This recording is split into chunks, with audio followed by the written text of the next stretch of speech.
Hey guys, it's Kelton again, here reading day 14 and 15 for the Be Not Far From Me Word Wizards project. So just hop right into it. It's going to be kind of short. Very few pages. You don't trust me anymore reading this. Alright, so day 14. I sleep for an entire day and night under a tree. At one point, the soft paws of a squirrel on my face. Curious. I wonder if it's the same one from the beginning of all of this, if he's been following me all along, wanting to know how it would end. I'm wondering about that too. Day 15. I get back up, it's because of Coach.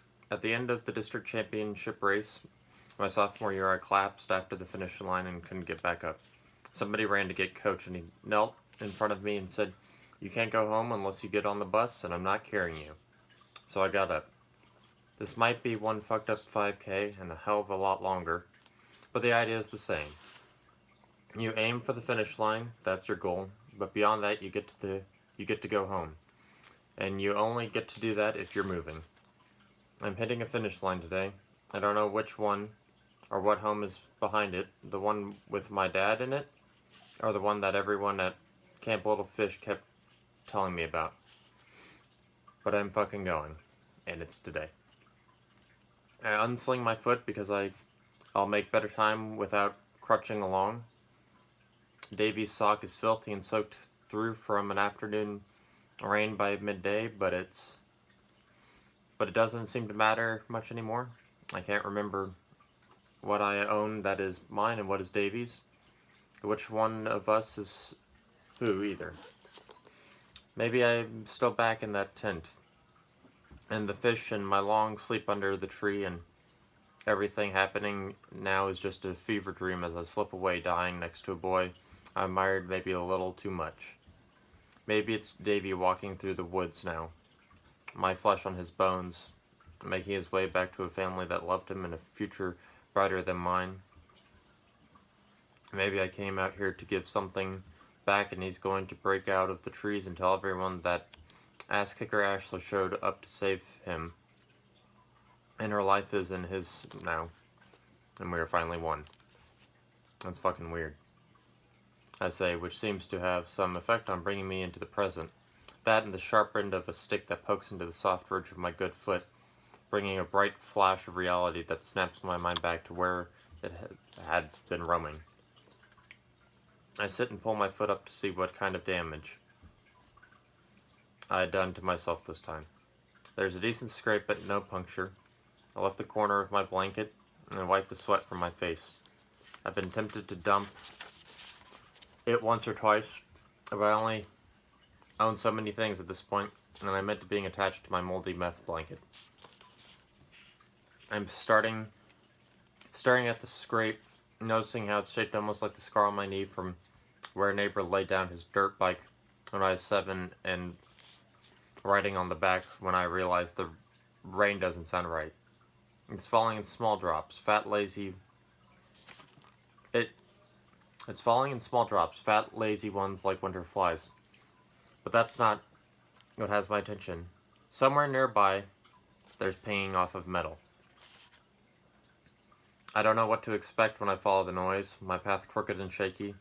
I come to a break in the trees, and there in the middle of the woods is an oil well. It's the only sign of humans that I've seen in weeks, so I sit down and take it in. It's a dead thing, the head no longer rising and falling the way it was made to. Normally I'd be pissed seeing this thing left out here to rust and bleed out into the ground, but right now it's a slice of civilization and proof that somebody at some point stood here. It's got a bit of its own beauty to me for that reason. I call it downright gorgeous when I get to its best quality, a ladder. I don't expect to see much when I start climbing other than a good view, since it's built on the top of a ridge and everything around it is nicely cleared.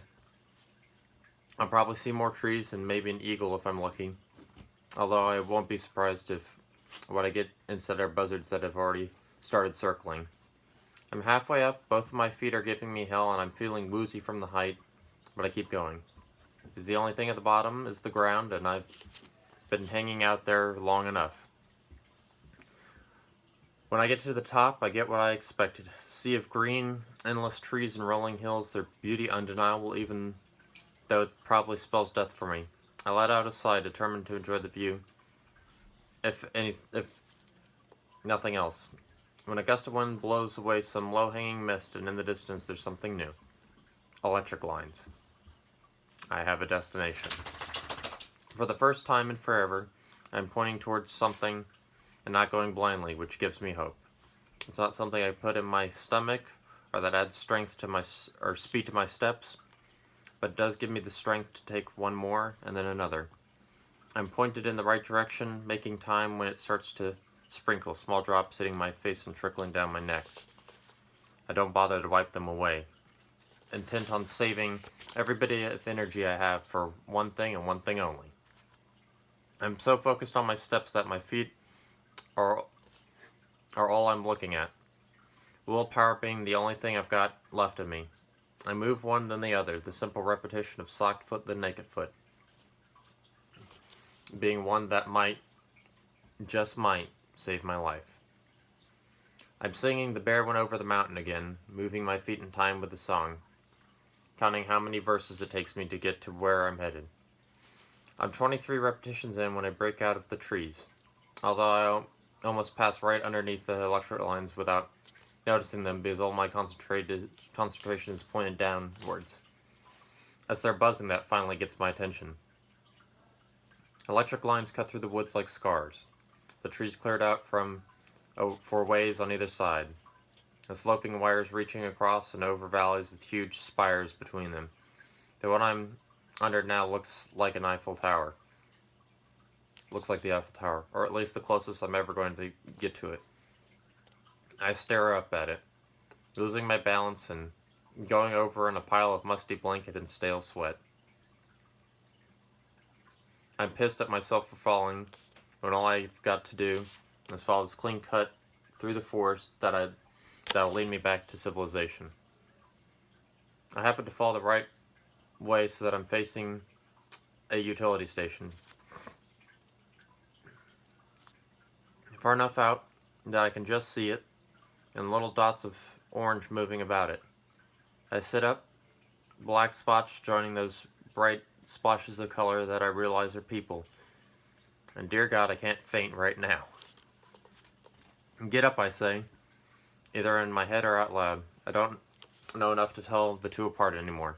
I drag myself to my feet and push what's left of Davy Beats' hat off my forehead, squinting into the distance. There's a service road and a white truck, two people wearing the bright orange that I always cursed for breaking up my view in the past, but right now is a beacon for me to run towards with everything I've got left, which isn't much. Jesus Christ, get up, Ashley, I say. They are right there. Except I can't. My knees have finally given out.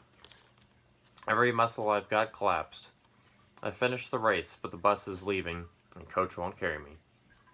I'm not going to make it. I'm going to die leaning against this electrical pole, or right at the finish line. I don't know which is which anymore. Like the cans of tomato soup lined up in the middle of a blizzard, keeping me warm while I died in the snow. Dad came out to get me that time, but there's no one here. This is my call, and I make the decision. I'm running, I'm screaming. I don't have words or anything close to language anymore, just a plea. A wild sound that I hope carries as I run towards them, wanting them to see me and hear me. I'm Ashley Hawkins, and I'm not dead yet, damn it. My blanket streaks behind me, my fireboard and broken whiskey top whipping against my leg, Davy Beats' canteen hung against my hip, and his hat slipping down to my eyebrows as the rain keeps falling and it runs into my mouth, tinting my screams with the taste of the storm. They hear me. They see me. They are running towards me, cutting the distance that I have to cover. And I'm so grateful I could cry. There are no tears left inside. My legs burn and darkness is spotting my vision. My feet are the heaviest they have ever been. But I keep going, denying the pain, focusing on the buzz of the electrical wires above me and the straight line they make between me and other human beings. We meet under the shadow of a spire. The sun breaking out for a moment showed me these people. A woman with a blonde ponytail and a man with a red beard. I collapse in front of them, trying to find words to say everything that needs to be said to explain the woods and the possum, the bag at my side that holds what's left of my foot, Davy Beats' bloody sock, and how deep my eyes are sunken into my head. What I say is, my name is Ashley Hawkins, and I need help.